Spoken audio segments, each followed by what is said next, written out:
going on, guys? This is Jonathan and this is Comic Book Cinema. Today I wanted to do something a little different. It's always usually me with 2 to 3 other guys talking about various different topics that are related to comic book movies. Today I kind of wanted to just share with you guys a personal story of mine, and hopefully it's something you guys like. So probably from the time when I was about 4 years old, it was probably the early 90s, okay? At that time, you know, my mom recorded a lot of things on the VCR. Kids, by the way, a VHS tape is what we used to watch.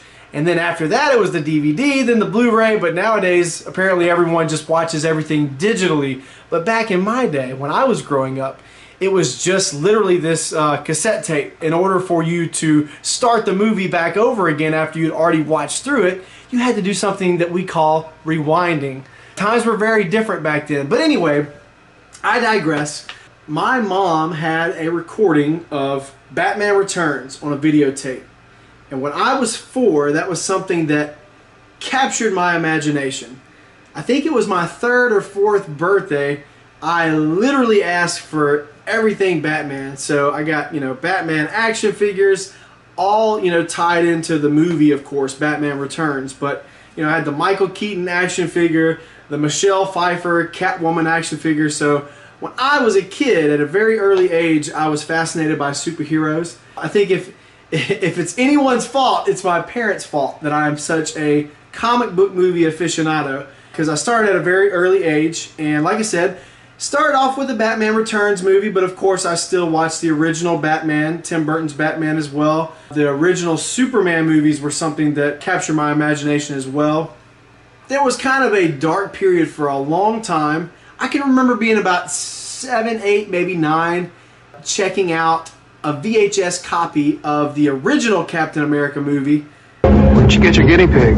Happens to be the best damn candidate out of 600 volunteers. A secret experiment gave one man the strength of 100. The rest of the world, he's just codenamed Captain America. And the power to save millions. That was put out in the early 90s as well. Even though by today's standards, that movie is not only dreadfully cheesy, but has an extremely low production value. But when I was a kid, that was something that was very special to me. Actually, the reason I have this poster, or the reason I got this poster off Amazon, is because when I was younger as well, this is another movie. Even though, I'm not recommending that you guys go out and watch this film. Superman 4, The Quest for Peace is...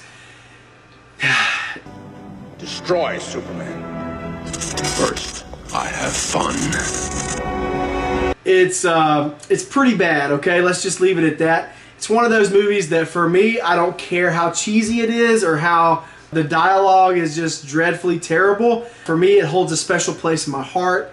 This movie helped raise me when I was a kid. For me, when I go back and watch the action between Nuclear Man and Superman, it's still pretty cool because, like I said, this movie holds a special place in my heart. For better or for worse, I will always like it. So then you kind of fast forward to the 2000s, early 2000s, and we started to get a glimpse of what a modern superhero movie could be like. Because really through most of the 90s, we didn't get much at all. Like I said, we got those early Batman films, the early Superman films in the 70s and 80s, which they started to go downhill pretty quick, especially when they got to this one. Other than that, there was a Phantom, I believe that's what the movie was called, The Phantom, starring Billy Zane. I remember that came out in the 90s as well. I guess you could consider The Shadow maybe possibly a superhero-esque type film, but we didn't get a whole lot in the 90s. Fast forward to 2000 and we get X-Men. And the X-Men was kind of the one that really showed the potential of what a superhero movie could possibly be. And then after that, not long after that, a year or two, I believe it was 2002, when the original Sam Raimi Spider-Man film came out. And that's when the floodgates started to open as far as the superhero genre.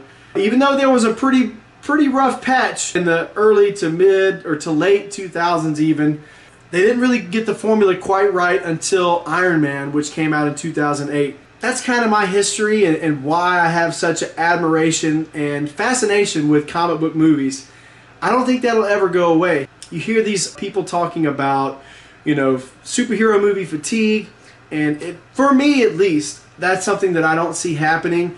Although I do have my worries about the sheer mass of content that we're getting, especially these days. You know, it's nothing for us to get 5, maybe even 6 superhero movies a year. So occasionally that does creep into my brain, like, what if superhero movies go the way of the Western, you know, where back in the 60s or 50s, 60s, maybe 70s, the Western movie was like the biggest blockbuster film, and eventually, you know, audiences got tired of it because they continued to see Western after Western after Western, and, you know, there's only so many original stories that you can come up with in that setting or in that genre. So that is something that I do think about from time to time, or wonder if there could possibly, or superhero fatigue could possibly start to creep in, especially with the casual audiences.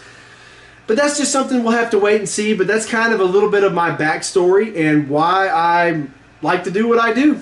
So hope you guys enjoyed that. Stay tuned for more videos. Usually we try to do at least 2 videos a week. So thank you so much for joining me, everyone. Have a great rest of your day.